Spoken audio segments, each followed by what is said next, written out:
Good morning बच्चों। इस video में हम लोग झांसी की रानी कविता पैराग्राफ 10 से शुरू करेंगे। पैराग्राफ 10। कुटियों में थी विषम वेदना, महलों में आहत अपमान, वीर सैनिकों के मन में था अपने पुरखों का अभिमान। संदर्भ पूर्ववत। प्रश्न। प्रस्तुत पद्यांश में सुभद्रा कुमारी चौहान जी जब अंग्रेज भारत पर अपना आधिपत्य जमा लिए थे, उस समय भारतीय वीर वीरांगनाएं कैसे उनसे बदला लेने के लिए तैयारी में जुटे थे, इसका चित्रण कर रही हैं। व्याख्या।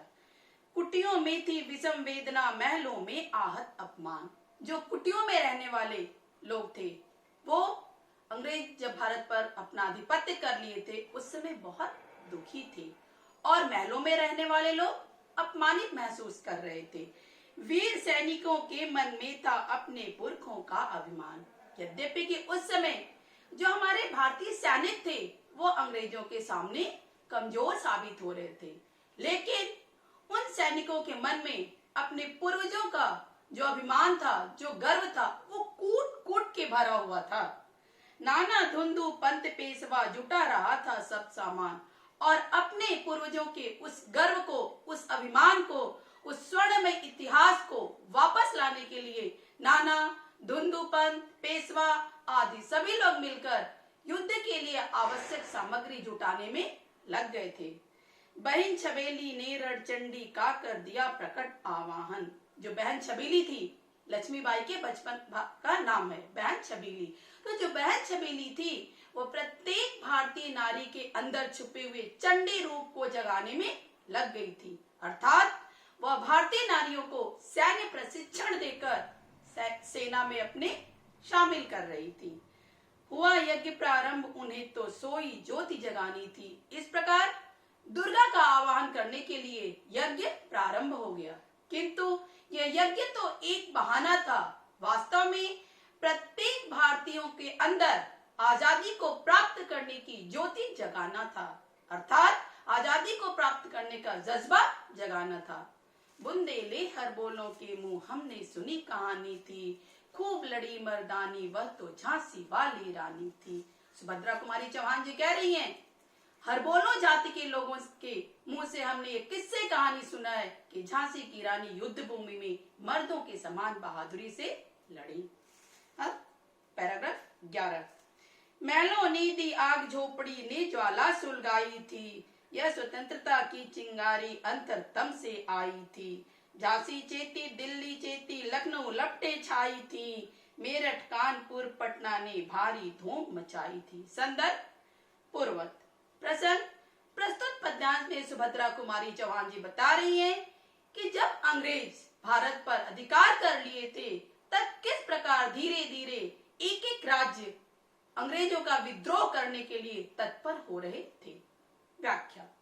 महलों ने दी आग, झोपड़ी ने ज्वाला सुलगाई थी। जब अंग्रेज भारत पर अपना अधिकार कर लिए थे तब महलों में रहने वाले लोग उनसे बदला लेने के लिए एकजुट हो गए थे, और झोपड़ी ने ज्वाला सुलगाई थी, और महलों में रहने वाले लोग जो स्वतंत्रता की चिंगारी जलाए थे, झोपड़ी में रहने वाली गरीब जनता उस चिंगारी को ज्वाला बनाने के लिए एकजुट हो गई थी। कहने का तात्पर्य यह है कि भारत का हर अमीर गरीब सबको एक होकर के, एकजुट होकर के अंग्रेजों का सामना करने के लिए तत्पर हो गए थे। यह स्वतंत्रता की चिंगारी अंतरतम से आई थी। यह जो स्वतंत्रता की चिंगारी जली थी, यह जो स्वतंत्रता के लिए युद्ध छेड़ा गया था, यह प्रत्येक भारतीय के हृदय से निकला था। झांसी चेती, दिल्ली चेती, लखनऊ लपटे छाई थी। दिल्ली और झांसी ये दोनों जाग गए थे, अर्थात वो अब युद्ध करने के लिए तत्पर हो गए थे।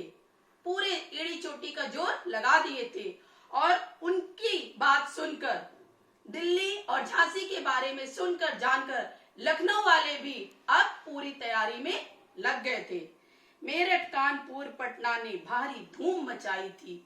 दिल्ली, झांसी, लखनऊ में युद्ध की तैयारी के बारे में सुनकर मेरठ, कानपुर, पटना की जनता भी भारी तैयारी शुरू कर दिए थे, जोर शोर से तैयारी शुरू कर दी थी कि अब हमें अंग्रेजों के छक्के छुड़ाना ही है।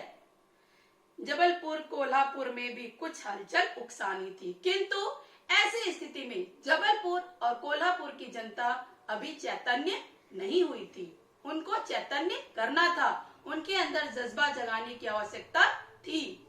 बुंदेले हर बोलों के मुंह हमने सुनी कहानी थी, खूब लड़ी मर्दानी वह तो झांसी वाली रानी थी। सुभद्रा कुमारी चौहान जी कह रही हैं, बुंदेलखंड की हरबोलो जाति के लोगों के मुंह से हमने यह किस्से कहानी सुना था कि झांसी की रानी युद्ध भूमि में मर्दों के समान बहादुरी से लड़ी। 12 इस स्वतंत्रता महायज्ञ में कई वीरवर आए काम, नाना धुंधु पंत तात्या चतुर अजीमुल्ला सरनाम, अहमद शाह मौलवी ठाकुर कुंवर सिंह सैनिक अभिराम, भारत के इतिहास गगन में अमर रहेंगे जिनके नाम। संदर्भ पूर्वक प्रसंग प्रस्तुत पद्यांश में सुभद्रा कुमारी चौहान जी कह रही हैं कि भारत को स्वाधीन कराने में जो वीर वीरांगनाएं अपने प्राणों की आहुति दिए वे अमर हो गए। व्याख्या, इस स्वतंत्रता महायज्ञ में कई वीरवर आए काम। चौहान जी कह रही हैं कि यह जो स्वतंत्रता का महायज्ञ छेड़ा गया था, इस महायज्ञ में बहुत सारे वीर वीरांगनाएं अपने प्राणों की आहुति दे दिए। नाना धुंधु पंत तात्या चतुर अजीमुल्ला सरनाम, उन वीर वीरांगनाओं में जो प्रमुख नाम है वो नाना साहब, धुंधु पंत, तात्या, अजमुल्ला, अहमद शाह मौलवी, ठाकुर कुंवर सिंह आदि नाम हैं जो हमेशा गौरव के साथ लिए जाएंगे। भारत के इतिहास गगन में अमर रहेंगे जिनके नाम, ये वो नाम हैं जो भारत के स्वतंत्रता के इतिहास के आकाश मंडल में हमेशा सूरज चांद की भांति अमर रहेंगे। अर्थात ये हमेशा भारतीय इतिहास में अपने कारनामों की बदौलत जिंदा रहेंगे। लेकिन आज जुर्म कहलाती उनकी जो कुर्बानी थी, लेकिन इन वीरांगनाओं, इन वीरों की जो कुर्बानी थी, यह अंग्रेजों की नजर में एक जुर्म थी, एक अपराध था, क्योंकि यह जो कार्य कर रहे थे वो अंग्रेजों के विरुद्ध था। बुंदेले हर बोलों के मुंह हमने सुनी कहानी थी, खूब लड़ी मर्दानी वह तो झांसी वाली रानी थी। कवयित्री कह रही है कि बुंदेलखंड के हरबोलो लोगों के मुंह से हमने ये किस्से कहानी सुना था कि झांसी की रानी लक्ष्मीबाई युद्ध भूमि में मर्दों के समान बहादुरी से लड़ी। हमारा यह वीडियो पूरा हुआ, आगे की बातें अगले वीडियो में। धन्यवाद। आपका दिन मंगलमय हो।